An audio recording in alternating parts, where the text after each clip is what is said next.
नमो नमः। अहमस्मि डॉक्टर शुभेन्दु पाठक, अंशकालिक सहायक प्राचार्य दर्शन, पूर्णिमाराम प्रताप संस्कृत महाविद्यालय बेगनी दरभंगा। प्रियांशु छात्र। इससे पूर्व की कक्षा में हमने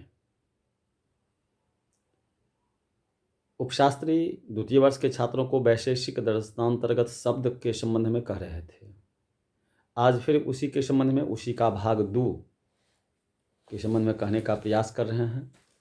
तो प्रियांशु छात्र, इससे पूर्व हमने कहे हुए थे जो अतः शब्द को नित्य मानना चाहिए, और उसी के आगे ख तक कहे हुए थे। उसी का गौ में कहते हैं स्वयं ककारः इत्यादि प्रत्यभिज्ञा से भी शब्द का नित्यत्व सिद्ध होता है।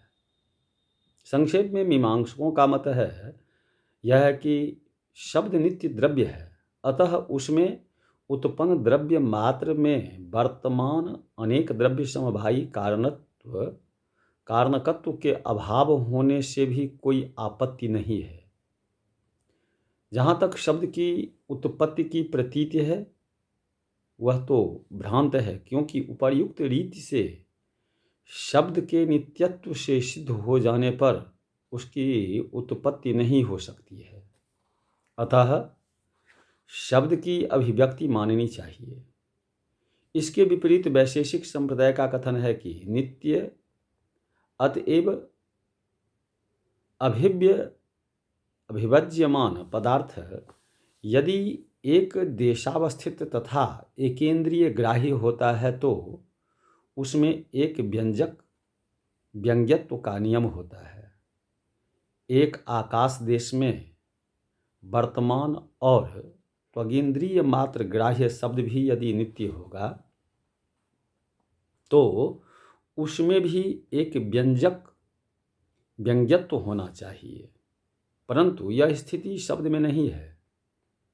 कभी अविधा ताक्ष संयोग से, कभी विभाग से, तो कभी शब्द से ही शब्द की अभिव्यक्ति होने के कारण शब्द में एक व्यंग्यत्व के अभाव के निश्चित हो जाने पर शब्द की अभिव्यक्ति का सिद्धांत समाप्त हो जाता है। अतः शब्द की उत्पत्ति स्थिर हो जाती है। प्रतिभिज्ञा आदि की उत्पत्ति तो सादृश्य के आधार पर माननी चाहिए, अर्थात एकत्व प्रतिभिज्ञान भ्रम है एवं च उत्पद्यमान शब्द समवायी कारण के बिना उत्पन्न ही नहीं हो सकता है। अतः शब्द के समवायी कारण के रूप में आकाश को माना जाता है। यह आकाश एक है, अतः शब्द को एक द्रव्य समवायी कारणक मानना होगा। एवं च जन्यद्वय मात्र नियत अनेक द्रव्य समवायी कारणकत्व के शब्द में अभाव होने से शब्द को द्रव्य कथमपि नहीं माना जा सकता। चाक्षुष प्रत्यक्ष के अविषय होने से इसे कर्म सामान्य आदि भी नहीं कह सकते हैं। अतः परिशेषात शब्द में गुणत्व की सिद्धि होती है। शब्द की उत्पत्ति 3 प्रकार से होती है।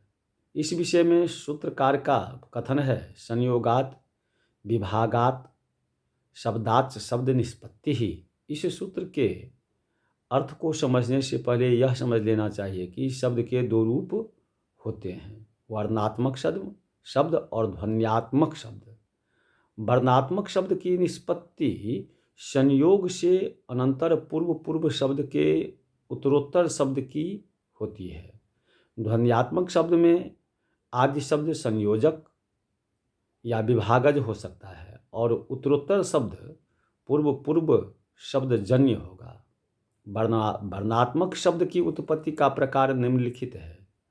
पूर्वानुभूत वर्ण की स्मृति की सहायता से आत्मा तथा मन के संयोग से सर्वप्रथम पूर्वानुभूत वर्ण समान वर्णांतर के उच्चारण की इच्छा होती है। तदंतर इस वर्ण के उच्चारण के अनुकूल प्रयत्न की उत्पत्ति आत्मा में होती है उस प्रयत्न तथा कौष्ठ्य वायु के संयोग से कौष्ठ्य उदरस्थ वायु में क्रिया की उत्पत्ति होती है।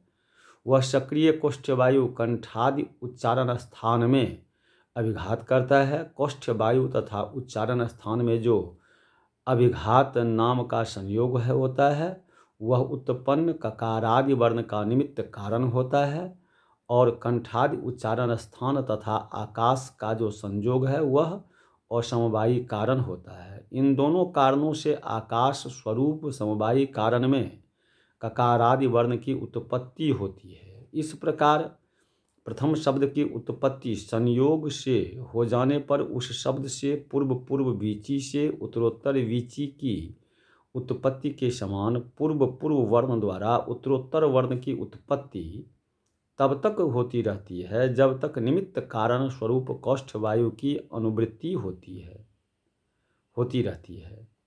परंतु यह मत तर्क तक ही सीमित है। आधुनिक विज्ञान जिसके कारण अमेरिका का शब्द भी भारत में सुनाई देता है, इस मत का समर्थन नहीं करता है। तदंतर अंतिम शब्द जिस व्यक्ति के श्रोत्रेंद्रिय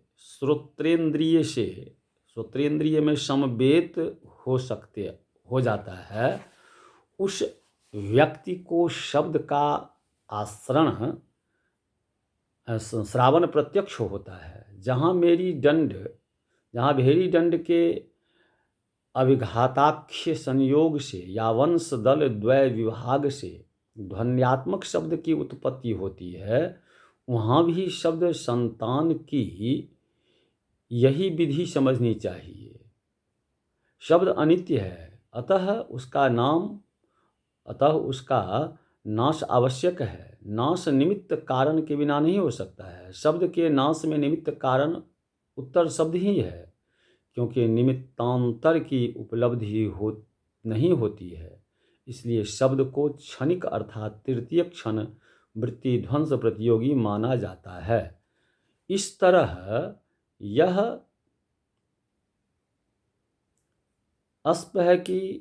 स्पष्ट है कि प्रथम तथा मध्यम चाहे मध्य में जितने भी शब्द हों, शब्दों का नाश तो श्रोत्तरकालिक स्वजन्य शब्द से ही होता है, परंतु अंतिम शब्द जिसके बाद शब्द संतान की अनुवृत्ति नहीं होती है, तो उत्तर शब्द नाश्य नहीं हो सकता है, क्योंकि उसके अनंतर शब्द ही नहीं है।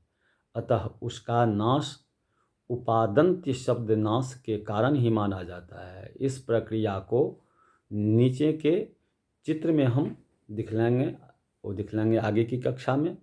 तो प्रियांशु छात्र, आज की कक्षा में बस इतना ही। पुनः इससे आगे की कक्षा में हम आप लोगों को आगे कहने का प्रयास करेंगे। इति।